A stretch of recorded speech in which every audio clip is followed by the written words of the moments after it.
What I did instead was return to what I regarded as the original cause of all the trouble, let's say, which was the Communist Manifesto. And what I attempted to do, because that's Marx, and we're here to talk about Marxism, let's say, and what I tried to do was read it. And to read something, you don't just follow the words and follow the meaning, but you take apart the sentences and you ask yourself at this level of phrase and at the level of sentence and at the level of paragraph, is this true? Are there counter-arguments that can be put forward that are credible? Is this solid thinking? And I have to tell you, and I'm not trying to be flippant here, that I have rarely read a tract. Now, I read it when I was 18. It was a long time ago, right? That's 40 years ago. But I've rarely read a tract that made as many errors per sentence, conceptual errors per sentence, as the Communist Manifesto. It was quite a miraculous reread.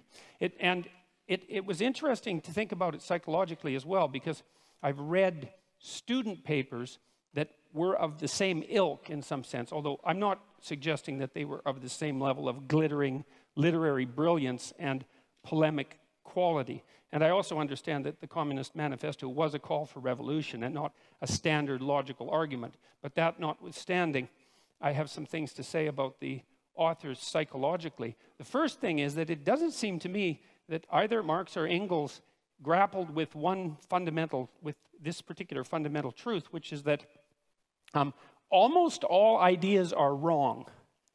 And so and it doesn't matter if they're your ideas or someone else's ideas, they're probably wrong. And even if they strike you with the force of brilliance, your job is to assume, first of all, that they're probably wrong, and then to assault them with everything you have in your arsenal and see if they can survive. And what struck me about the Communist Manifesto was it was akin to something Jung said about typical thinking. And this was the thinking of people who weren't trained to think. He said that the typical thinker has a thought. It appears to them like an object might appear in a room. The thought appears, and then they just accept it as true. They don't go the second step, which is to think about the thinking. And that's the real essence of critical thinking. And so that's what you try to teach people in university, is to read a text and to think about it critically, not to destroy the utility of the text, but to separate the wheat from the chaff. And so what I tried to do when I was reading the Communist Manifesto was to separate the wheat from the chaff. And I'm afraid I found some wheat, yes, but mostly chaff. And I'm going to explain why, hopefully in relatively short order.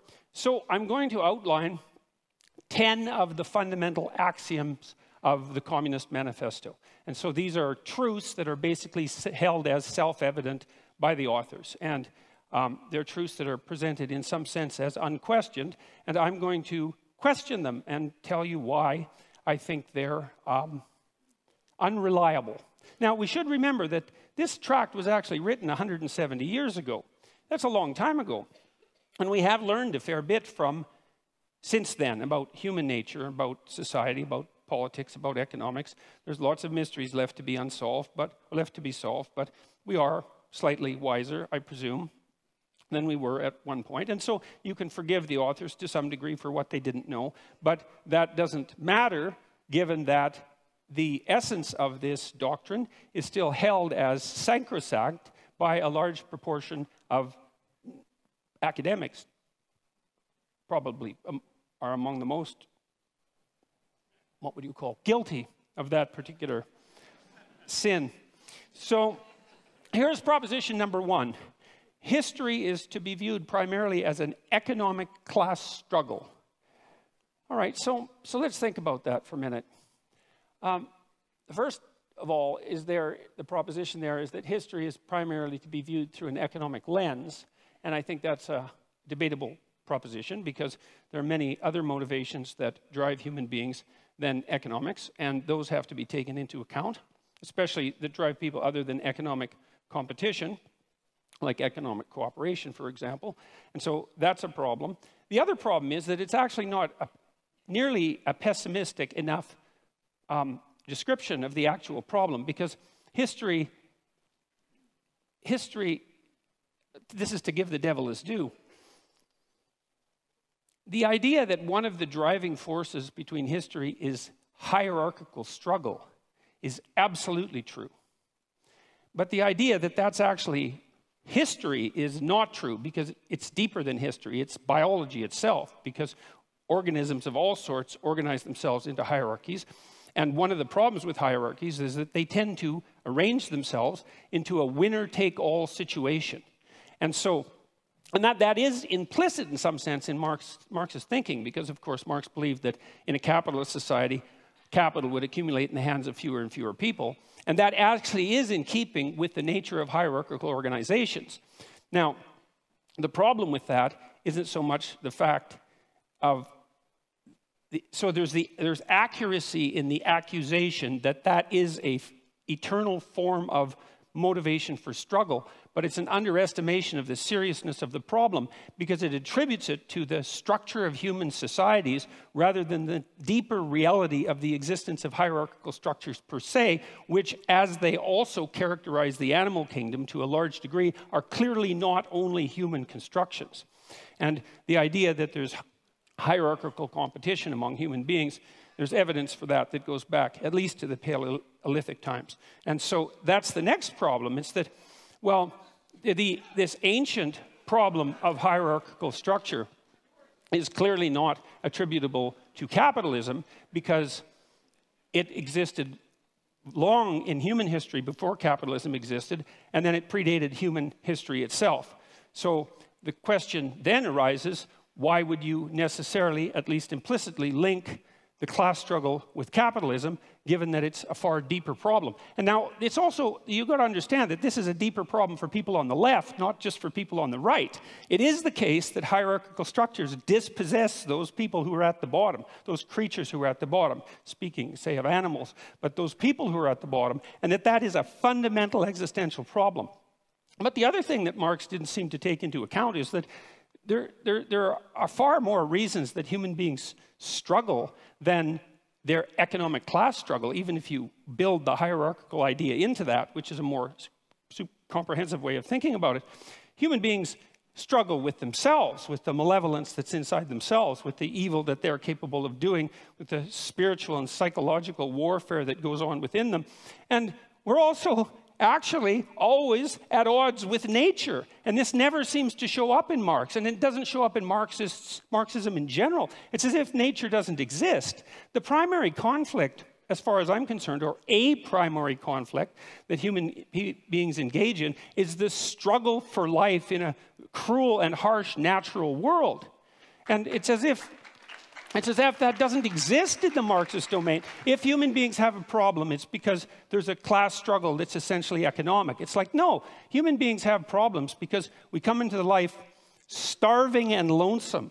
And we have to solve that problem continually, and we make our social arrangements, at least in part, to ameliorate that, as well as to, well, upon occasion, exacerbate it. And so there's also very little understanding in the Communist Manifesto that any of the, like, say, hierarchical organizations that human beings have put together might have a positive element. And that's an absolute catastrophe, because hierarchical structures are actually necessary to solve complicated social problems. We have to organize ourselves in some manner, and you have to give the devil his due. And so it is the case that hierarchies dispossess people, and that's a big problem. That's the fundamental problem of inequality. But it's also the case that hierarchies happen to be a very efficient way of distributing resources. And it's finally the case that human hierarchies are not fundamentally predicated on power. And I would say the biological, anthropological data on that are crystal clear. You don't rise to a position of authority that's reliable in a human society primarily by exploiting other people. It's a very unstable means of obtaining power. So that's a problem. Well, the people that laugh might do it that way.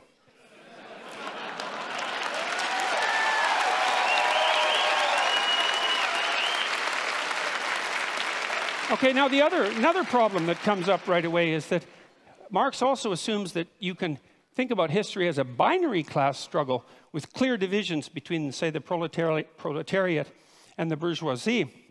And that's actually a problem, because it's not so easy to make a firm division between who's exploiter and who's exploitee, let's say, because it's not obvious, like in the case of small shareholders, let's say, whether or not they happen to be part of the oppressed or part of the oppressor. This actually turned out to be a big problem in the Russian Revolution. And by big problem, I mean tremendously big problem.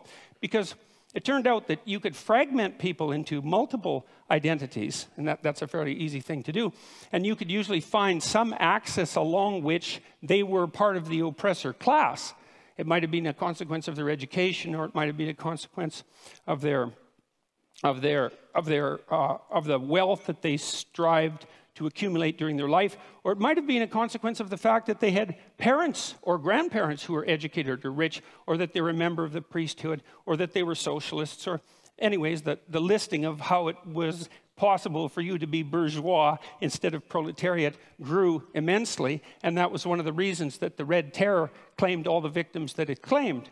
And so that was a huge problem. It was probably most exemplified by the demolition of the kulaks, who were basically peasant farmers, although effective ones in the Soviet Union, who had managed to raise themselves out of serfdom over a period of about 40 years and to gather some degree of material security about them. And about 1.8 million of them were exiled. About 400,000 were killed, and the net consequence of that removal of their private property because of their bourgeois status was arguably the death of 6 million Ukrainians in the famines of the 1930s. And so the binary class struggle idea, that was a bad idea.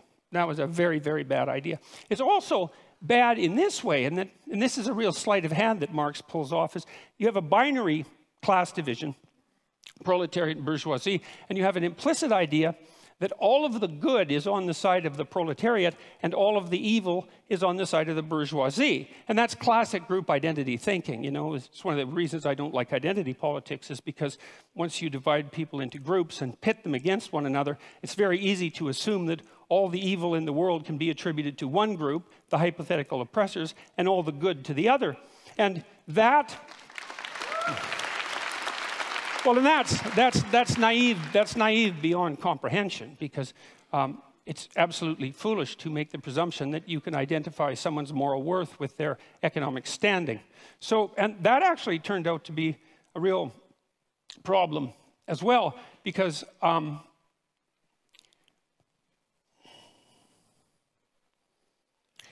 Marx also came up with this idea, which is a crazy idea as far as I can tell, of the, that's a technical term, crazy idea, of the dictatorship of the proletariat.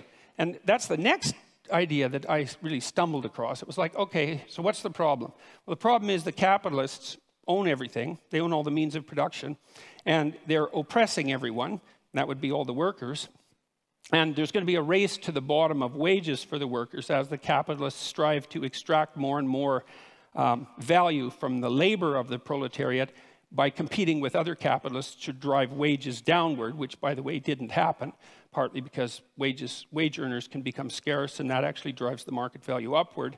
But the fact that you assume a priori that all the evil can be attributed to the capitalists and all the good, the bourgeoisie, and all the good could be attributed to the proletariat meant that you could hypothesized that a dictatorship of the proletariat could come about, and that was the first stage in the communist revolution. And remember, this is a call for revolution, and not just revolution, but bloody, violent revolution, and the overthrowing of all existent social structures.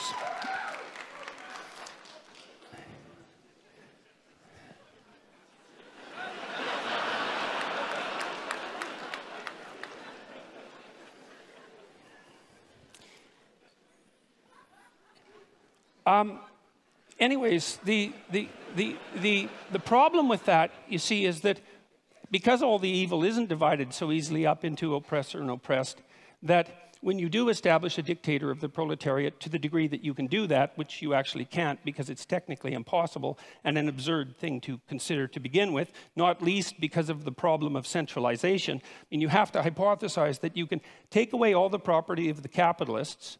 You can replace the capitalist class with a minority of proletariats, how they're going to be chosen isn't exactly clear in the Communist Manifesto, that none of the people who are from the proletariat class are going to be corrupted by that sudden access to power because they're, well, by definition, good. So then you have the good people who are running the world, and you also have them centralized so that they can make decisions that are insanely complicated to make, in fact, impossibly complicated to make.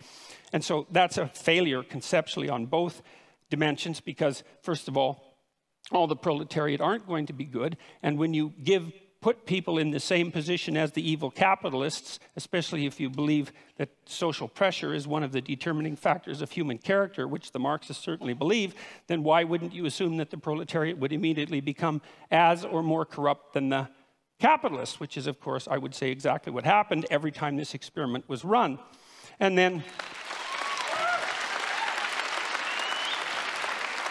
the next problem is, well, what makes you think that you can take some system as complicated as, like, capitalist free market society and centralize that and put decision-making power in the hands of a few people, the mechanisms without specifying the mechanisms by which you're going to choose them? Like, what makes you think they're going to have the wisdom or the ability to do what the capitalists were doing, unless you assume, as Marx did, that all of the evil was with the capitalists and all the good was with the proletariats, and that nothing that capitalists did constituted valid labor, which is another thing that Marx assumed, which is palpably absurd. Because people who are, like, maybe if you're a dissolute aristocrat from 1830 or earlier, and you run a feudal estate and all you do is spend your time gambling and chasing prostitutes, well, then your labor value is zero. But if you're running a business and it's a successful business, first of all, you're a bloody fool to exploit your workers, because even if you're greedy as sin, because you're not going to extract the maximum amount of labor out of them by doing that. And the notion that you're adding no productive value as a manager rather than a capitalist it's absolutely absurd. All it does is indicate that you either know nothing whatsoever about how an actual business works, or you refuse to know anything about how an actual business works. So that's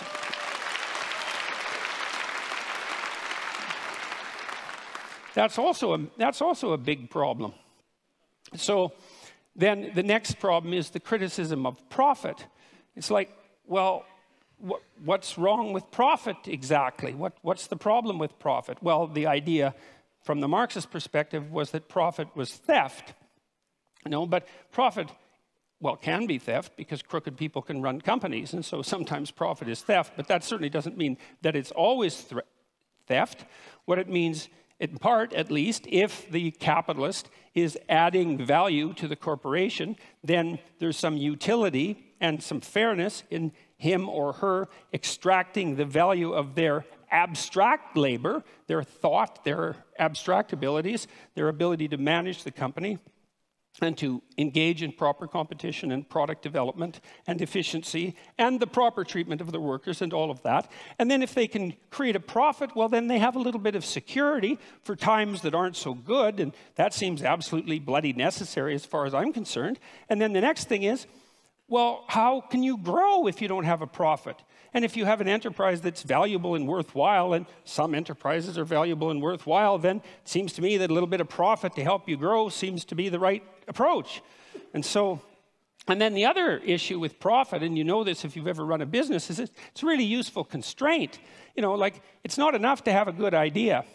It's not enough to have a good idea and a sales and marketing plan and then to implement that and all of that. That's bloody difficult. Like, it's not easy to have a good idea. And it's not easy to come up with a good sales and marketing plan. And it's not easy to find customers and satisfy them. And so if you allow profit to constitute a limitation on what it is that you might reasonably attempt, it provides a good constraint on wasted labor.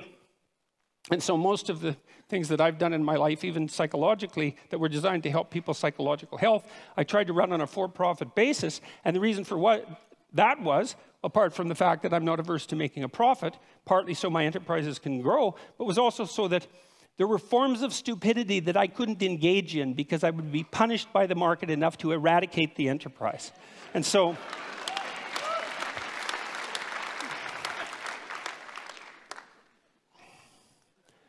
Okay, and then so the next issue, this is a weird one. So Marx and Engels also assume that this dictatorship of the proletariat, which involves absurd centralization, the overwhelming probability of corruption, and impossible computation, as the proletariat now try to rationally compute the manner in which an entire market economy could run, which cannot be done because it's far too complicated for anybody to think through. The next theory is that somehow the proletariat dictatorship would become magically hyperproductive. And there's actually no theory at all about how that's going to happen. And so I had to infer the theory, and the theory seems to be that once you eradicate the bourgeoisie, because they're evil, and you get rid of their private property, and you eradicate the profit motive, then all of a sudden, magically, the small percentage of the proletariat who now run the society determine how they can make their productive enterprises productive enough so they become hyperproductive. Now, and they need to become hyperproductive for the last error to be logically coherent in relationship to the Marxist theory, which is that at some point the proletariat, the dictatorship of the proletariat, will become so hyperproductive that there'll be enough material goods for everyone across all dimensions.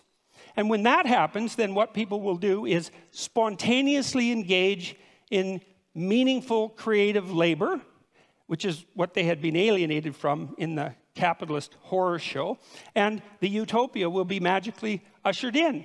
But there's no indication about how that hyperproductivity is going to come about, and there's also no understanding that, well, that isn't the utopia that is going to suit everyone, because there are great differences between people. And some people are going to find what they want in love, and some are going to find it in social being, and some are going to find it in conflict and competition, and some are going to find it in creativity, as Marx pointed out.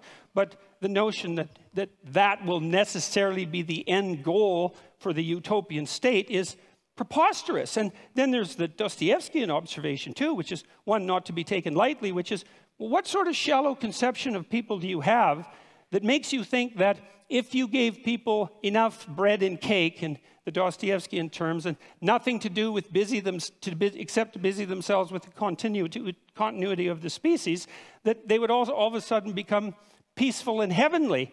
Dostoevsky's idea was that, you know, we were built for trouble. And if we were ever handed everything we needed on a silver platter, the first thing we would do is engage in some form of creative destruction, just so something unexpected could happen, just so we could have the adventure of our lives. And I think there's something to be said for that.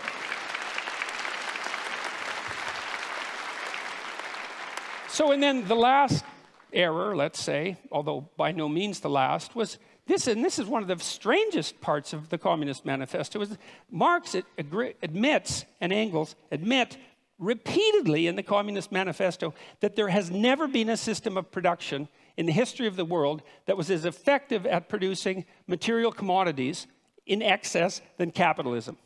Like that's extensively documented in the Communist Manifesto. And so if your proposition is, look, we got to get as much material security for everyone as possible, as fast as we can, and capitalism already seems to be doing that at a rate that's unparalleled in human history, wouldn't the logical thing be just to let the damn system play itself out? I mean, unless you're assuming that the evil capitalists are just going to take all of the flat screen televisions and put them in one big room and not let anyone else have one. The logical assumption is that, well, you're already on a road that's supposed to produce the proper material productivity. And so, well, that's 10 reasons, as far as I can tell, that. And so what I saw in that the Communist Manifesto is like seriously flawed in virtually every way it could possibly be flawed, and also all in evidence that Marx was the kind of narcissistic thinker who could think. He was a very intelligent person, and so was Engels. But what he thought when he thought was that what he thought was correct. And he never went the second stage, which is, well, wait a second. How could all of this go terribly wrong. And if you're a thinker, especially a sociological thinker, especially a thinker on the broad scale, a social scientist, for example, one of your moral obligations is to think, you know, you might be wrong about one of your fundamental axioms, or 2 or 3 or 10, and as a consequence, you have the moral obligation to walk through the damn system and think, well, what if I'm completely wrong here and things invert and go exactly the wrong way? And like, I just can't understand how anybody could come up with an idea like the dictatorship of the proletariat, especially after advocating its implementation with violent means, which is a direct part of the Communist Manifesto, and actually think, if they were thinking, if they knew anything about human beings and the proclivity for malevolence that's part and parcel of the individual human being, that could do anything but lead to a special form of hell, which is precisely what did happen. And so I'm going to close, because I have 3 minutes, with a bit of evidence as well that Marx also thought that what would happen inevitably as a consequence of capitalism is the rich would get richer and the poor would get poorer. So there would be inequality. The first thing I'd like to say is we do not know how to set up a human system of economics without inequality. No one has ever managed it, including the communists. And the form of inequality changed, and it's not obvious by any stretch of imagination that the free market economies of the West have more inequality than the less free economies in the rest of the world. And the one thing you can say about capitalism is that although it produces inequality, which it absolutely does, it also produces wealth, and all the other systems don't. They just produce inequality.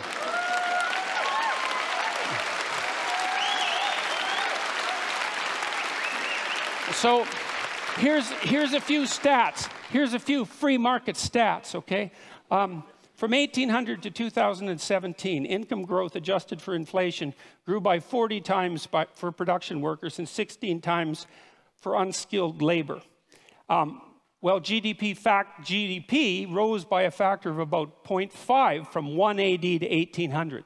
So from 1 AD to 1800 AD, it was like nothing, flat. And then all of a sudden, in the last 217 years, there's been this unbelievably upward movement of wealth. And it doesn't only characterize the tiny percentage of people at the top who, admittedly, do have most of the wealth. The question is, not only, though, what's the inequality? The question is, well, what's happening to the absolutely poor at the bottom? And the answer to that is, they're getting richer faster now than they ever have in the history of the world. And we're eradicating poverty in countries that have adopted moderate free market policies at a rate that's unparalleled. So here's an example. One of the UN millennial goals was to reduce the rate of absolute poverty in the world by 50% between 2000 and 2015. And they defined that as $1.90 a day. Pretty low, you know, but you have to start somewhere. We hit that at 2012, 3 years ahead of schedule. And you might be cynical about that and say, well, it's kind of an arbitrary number, but the curves are exactly the same at $3.80 a day and $7.60 a day. Not as many people have hit that, but the rate of increase towards that is the same. The bloody UN thinks that we'll be out of poverty defined by $1.90 a day by the year 2030. It's unparalleled. And so the rich may be getting richer, but the poor are getting richer too. And that's not the... Look, I'll leave it at that because I'm out of time. But I'll leave it with this.